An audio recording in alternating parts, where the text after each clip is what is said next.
Hi, this is Andrea Walford, founder of Sunny Stampin' Incorporated and Paper Crafters Library. In today's video, I'm going to show you how to do a technique I created, which I call Faux Glassine.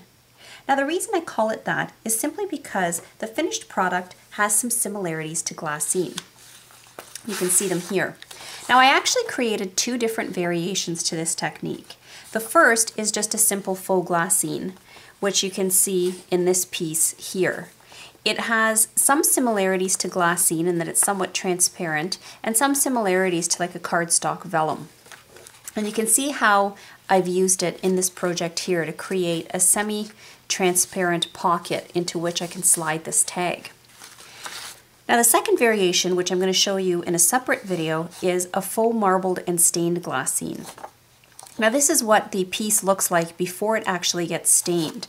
If you compare it to the glassine, the original faux glassine piece, you can see that it's much more transparent than the first piece. And it's also much more highly wrinkled, and that's part of the process of creating this faux marbled and stained. And here you can see an example of what it looks like once it's been stained and then applied to a project. So for this technique, you're going to need several supplies. You're going to need some white tissue paper.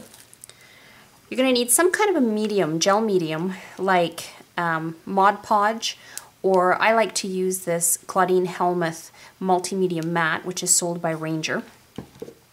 You're going to need a heat tool, a paintbrush. You may need an iron, depending. I would also recommend some kind of a slick surface. You can work with a wax paper, but then you just have to be very careful when it comes to the heating portion of this, or else you're going to let it air dry. It's also good to, when you're working with a paintbrush and mediums, to have a tub of water nearby so that when you're done you can rest your paintbrush in there to keep your medium from drying on it and ruining your paintbrush. And then of course the last supply that you're going to need are acetate sheets or transparencies. I bought this box of 100 sheets. I must have bought this about 6 years ago, maybe even more. And as you can see, I still have lots of them left. This was a box of 100. Now, one of the things that's really important when you are doing this technique is you do want something that is heat resistant. So if you look at this one here, it says it's for copiers. Now paper copiers heat up to a high temperature, so these transparencies can withstand heat. If you're using an acetate sheet or a transparency from a different source and they don't state if it's resistant to heat or not, then you may want to take a small piece and just test it with your heat tool and make sure that it doesn't melt as you're working with it. If it does melt, then you're just going to omit any of the heating aspects and you're going to have to do things the slower way, which still works, which is letting it air dry. So the first thing that I'm going to do, as you can see here, my tissue paper is quite wrinkled up. Now for this technique, for faux glassine, you don't want the wrinkles. This has to be a nice smooth piece of tissue paper. You want to eliminate as many of the wrinkles as possible. So I have a craft iron for that. You can use a regular iron. So once you've ironed out the wrinkles as best as you can, you're now going to need your transparency sheet. So very carefully set aside your tissue paper and just make sure you lay it flat somewhere so that it doesn't get re-wrinkled or crumpled. And then you're going to take your medium and a paintbrush, and what you want to do is to coat the entire surface of the transparency with a pretty good coat of this medium. So as you can see, I'm being fairly generous with this.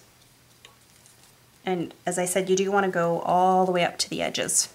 And make sure there's no dry patches. So once you've got most of it covered, go over the whole thing quickly to make sure that you have a fairly even coat of this medium on top of the acetate.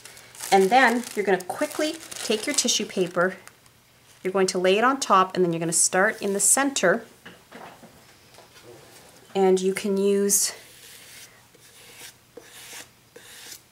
a craft scraper, and you're, whoops, don't worry about that. If your tissue paper rips, you're just not going to be able to use that area for your glassine. And I do have to warn you that that can happen fairly easily because the tissue paper is so fine. And as much as possible, you want to smooth out the wrinkles. You can't be too vigorous about it or you will rip your paper, as you saw me do there. So once you have the first layer of the medium down in your transparency and you've laid down the tissue paper, you need to make sure you thoroughly dry it.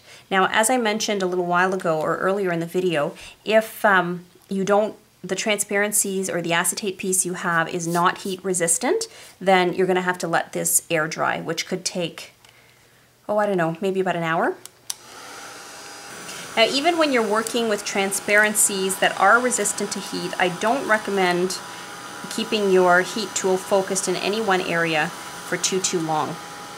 And then once your tissue is dry, you're then going to take another layer of this medium and brush it on top.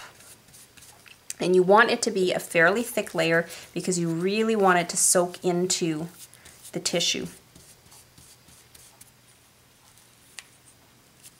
Then once you have your tissue thoroughly coated in the medium, I'm just sort of smoothing out my brush strokes. And then you want to heat this until it dries or set it aside to dry overnight. So once your piece is thoroughly dry, you can now go ahead and flip it over and then just cut off the tissue paper that is along the edges.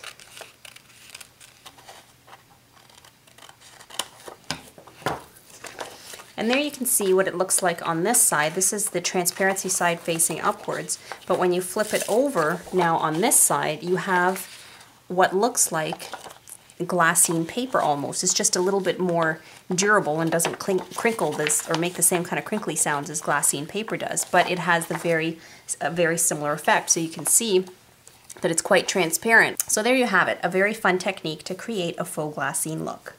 So here you can see an example of how I've used my faux glassine paper. I cut out a piece to create a pocket for this tag on the front of my card.